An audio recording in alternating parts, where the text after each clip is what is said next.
Good morning, good morning. I was just checking. Good morning, good morning. I wasn't sure when it was going live then, so it's saying it's live now. So good morning, everyone. I'm coming on today. I want to make this kind of a regular feature, and basically what this was everyone does things in their own unique way. So there's people that will sort of lay out three cards or a different number of cards and just say to you, go with the one you're drawn to, and they will share what that means later on down the line. Or some people do like the one card pulls, and it was just something that occurred to me the other day, as you do, just, I don't know, I was getting ready for bed or I was wandering around, can't remember exactly, and something just popped in that said, okay, you need to pull a card, read the words or look at the image, and you just need to say whatever you want to say, not about the card as such, but say like there's powerlessness on the card, like talk about powerlessness, my take on that, my wisdom, my skill sets, that kind of thing. So that's what we're coming on board to do today. So we're being brave, and we are, as I say, doing this live. That's the whole idea of it. Okay, and I'm, as I say, hoping to do this as a regular thing. And the cards I'm using today, interestingly, were actually given to me the other day, and it's very a little story to that actually it was a friend of mine who very kindly said to me, look, I've got some cards and I don't really know sort of how to use them, and I'd offered to assist in that regard, but they were like, actually no, I just don't feel I'm meant to have them, and they wanted to give them to me. And it's been several weeks of like toing and froing of them having the cards and me, not being in the right place at the right time, etc., for that to go ahead. And on Sunday, we were in the right place at the right time. So these cards are Messages from Your Angels by Doreen Virtue.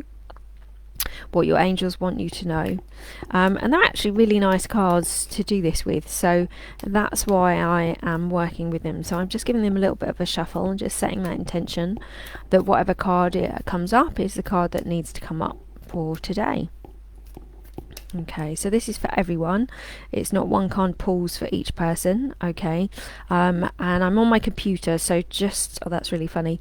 I'm on my computer, so I can't see comments, so forgive me if I'm not saying hi to anybody that is on, but hello if you are. And let's see what the card has to say. Now, the reason I said this is funny, A, is because I've just been kind of reading about and doing something around Akashic Records, and secondly, this was the card that I just saw a moment ago. I was like, well, what would I maybe say about that? And interestingly, that has come up. Now, I don't know whether you can see this. I'll just try and get it right into the camera. So the card is Acacia. So Acacia, as in like Akashic Records, and it says, you are a spiritual teacher. You have the ability to counsel others and help them awaken their spiritual gifts and divine life mission.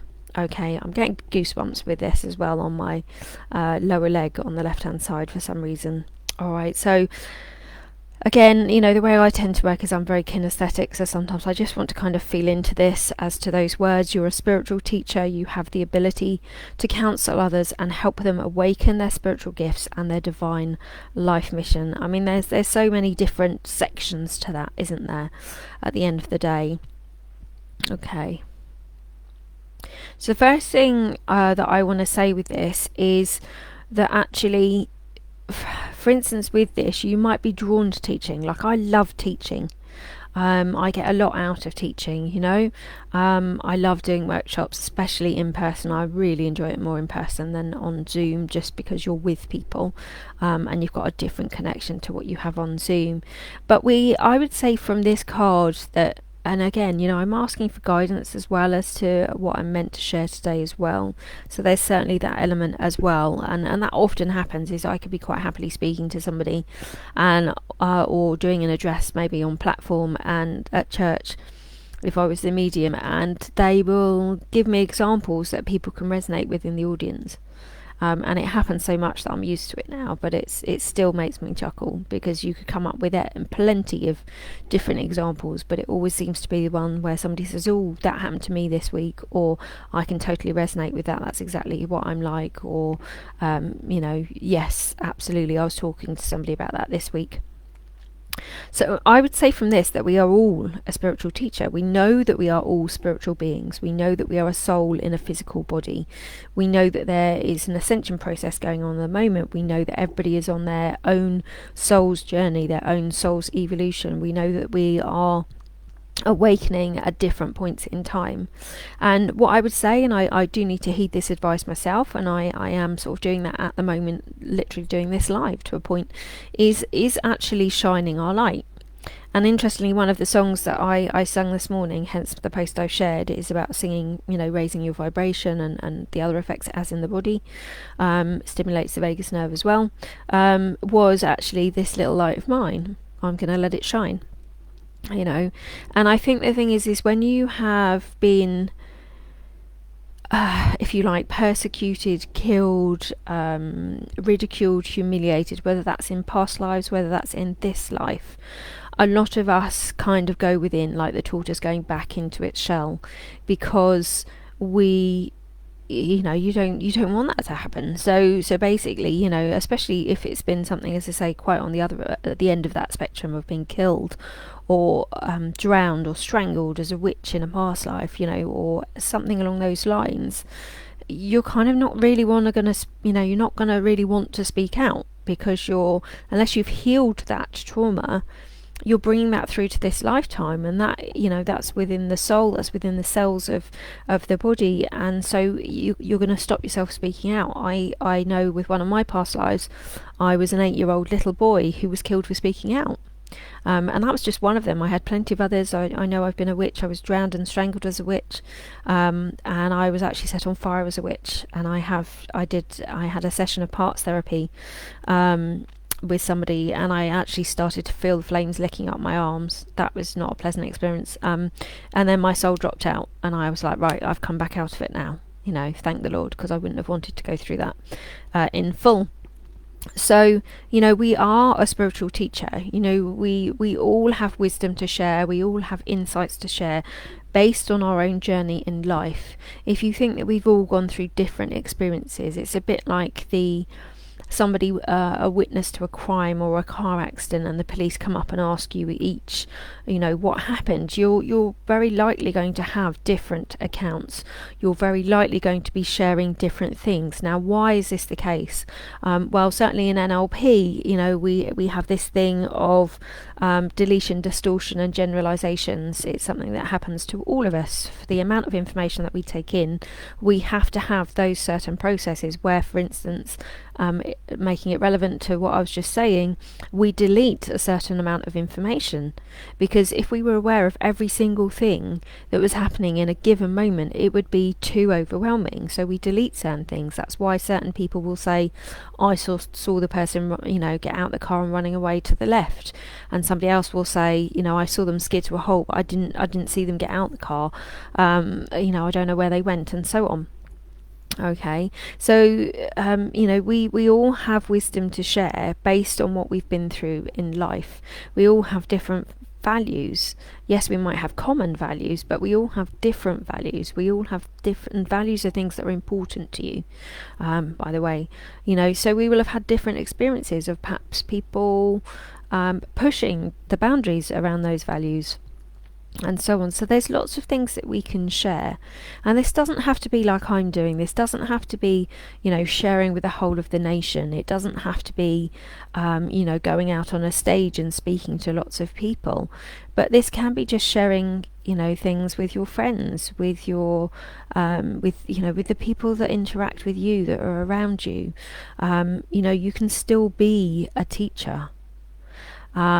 Yes, obviously there is this thing about consent around advice and things like that. Actually, it's quite nice to say to somebody, may I give you some advice? I quite like it when people actually ask that question rather than just go straight in. So you could definitely do that. But, to me, you are a spiritual teacher. You've got the ability to counsel others and help them awaken their spiritual gifts and divine life mission. Yes, okay, that possibly is a message to me right now. But there's, that's a message to, to others who are going to resonate on this. And it might be that you resonate with more of that part of the message, okay? That actually, for instance, when you are a light worker, for instance, when you are a starseed, what often happens is you will have someone come up to you who suddenly just starts sharing their life story.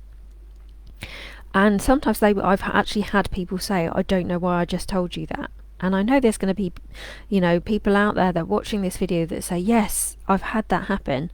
You go into a supermarket and you're, just looking at the grapefruit and seeing which ones you want, and somebody else comes up and starts looking and chatting, and suddenly they've told you everything that they haven't told anyone before. This is showing that you have a light that people trust, like a lighthouse, that it helps the ships come in, it helps guide them to safety. In a sense, it's like people can sense that light within you, they can sense that trust within you. Often animals will do the same thing, is they will come up to people that they know they can trust. I've been followed by dogs before. I've had dogs sort of want to come with me rather than stay with their owner, and that's not me patting myself on the back and ego or anything like that. I'm used to it happening because they can feel that trust within, they can feel that love that you have for them. They feel that light that's within you, and it doesn't mean that it isn't within the owner at all, but it's there, they feel that. So what else do we want to say about this? You have the ability to counsel others and help them awaken their spiritual gifts and their divine life mission. Now that also says to me, in a sense, that we all have a mission in life. That we all have spiritual gifts, and very often I think there is sometimes in the spiritual industry people thinking that not that they're God's gift, but they are special, if you like. And actually it's like, yes, I communicate with animals. A lot of people might see that as very special. Now it is very special in terms of it's an honor and it's a privilege to be able to do that, to be able to talk to them in that way. But am I any more special than someone that can't do that? No. Because we, as far as I'm concerned, we all have that ability, and that this is just my own personal view. We all have the ability to do that, and most people are actually doing that to an extent, with their own animals, sometimes even with other animals around them. Okay, so I would, as I say, I would say with this card is allow yourself, so they've just said permission, so this is about permission to shine. Because if you've been through a lot of trauma, often when you've tried to be yourself, you've been shut down, you've been humiliated, you've been ridiculed, you've been persecuted, you've been drowned, strangled, set alight, etc., etc., in past lives and things. And this is about us giving ourselves permission to shine that light within us, to share, what is within us, to speak our truth authentically, lovingly, respectfully. Because actually we're in a different lifetime. There's plenty of people that practice witchcraft in a positive and good intention way. There's Wicca, there's paganism, there's lots of other things. Yes, we don't drown or strangle witches anymore. We don't burn them at the stake and so on. And as I say, that's a whole other rabbit hole to go down, that scenario. But I just, as I say, want to say with this card, what this is saying to me is that we can all be teachers. But one thing that I want to finish with is, actually, I always say this in my trainings, is when I am the teacher, I am also the student. I never see myself as above anyone else that I'm teaching. And I have got to learn and not accept, but trust, if you like, it's probably a better word, that there will be something that somebody teaches me on that day. It might be a particular book that I need to read, or it might be a book they've read and they're sharing a particular insight from it. So I always say student, teacher, teacher, student. Even if I'm the teacher and I'm teaching people animal communication, there will be something that somebody shares with me on that day. May not relate to animal communication, it may not relate to animals, it may not relate to spirituality, but there'll be something that they teach me. So then I become the student for that moment in time. And I can relate that to quite a lot of different situations, and I know I know you can, for instance, with relationships when things happen, student teacher, teacher student, when you've got somebody pushing your boundaries, like we were talking earlier, and the values, not respecting that. It is teaching us to stand up for ourselves. It's teaching us to be assertive, or learn how to become assertive. It's teaching us perhaps not to people please. It's teaching us to put in healthier boundaries. It's teaching us, for instance, our values. If one of our values is respect, we then become aware of that, of actually I don't like being disrespected, and so on. So student teacher, teacher student. So I'm going to end it there. I hope you've enjoyed this little broadcast, and as I say, I'm hoping to do this as a regular event, maybe weekly, but as I say, I'll see kind of how I feel guided. So until the next time, thank you for watching. I hope you can resonate with something that has been shared today. Feel free to comment below if you have, and thank you to anybody that's also watching it on the replay. So God bless you, and see you very soon.